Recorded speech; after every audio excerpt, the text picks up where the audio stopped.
اور یہی پاور جب رسول اللہ کے ہاتھ میں آیا،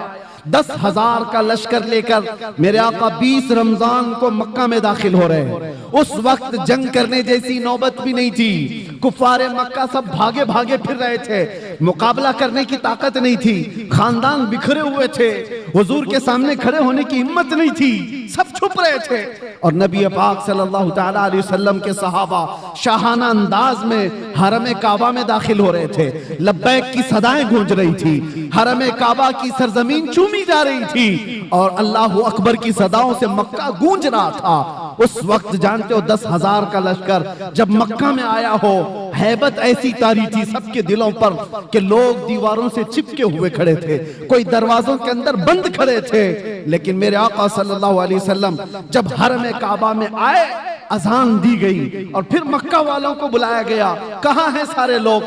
حیرت ہوتی، آپ کو تاریخ اٹھا کر کے دیکھو، حیرت ہوگی، جس نے حضور پاک صلی اللہ علیہ وسلم کے مقابل میں ایک دو نہیں کتنی جنگیں لڑی، جنگ بدر میں مقابلے میں ابو سفیان ہے، جنگ احد میں مقابلے میں ابو سفیان ہے، جنگ خندق میں مقابلے میں ابو سفیان ہے، حضور کے مقابلے میں ابو سفیان اتنی جنگیں حضور کے مقابلے میں لڑتے رہے، اور حضور اس دن اعلان کرتے ہیں مکہ کے فتح مکہ کے دن جب پاور ہاتھ میں ہے، میرے آقا فرماتے ہیں جو بھی مکہ میں ادھر ادھر چھپ کر کے بھاگ رہے ہیں ان کو ڈرنے کی ضرورت نہیں، جو میرے دادا عبد المطلب کے گھر میں آ گئے وہ پناہ میں ہے، جو ابو سفیان کے گھر میں آ گئے وہ پناہ میں ہے۔ دشمن کے گھر میں ابو سفیان کو یہ مقام دے رہے،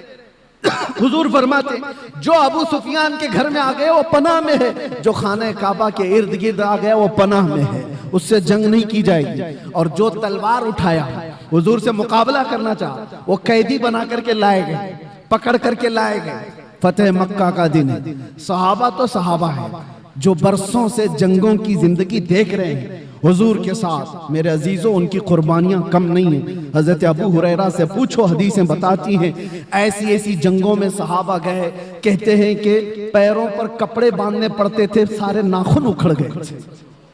ایسی جنگیں وہ لڑ کر کے آئے بغیر چپل پہنے۔ میرے آقا صلی اللہ علیہ وسلم سے کبھی انہوں نے یہ سوال نہیں کیا تھا کتنا لمبا آپ لے کر کے جائیں گے۔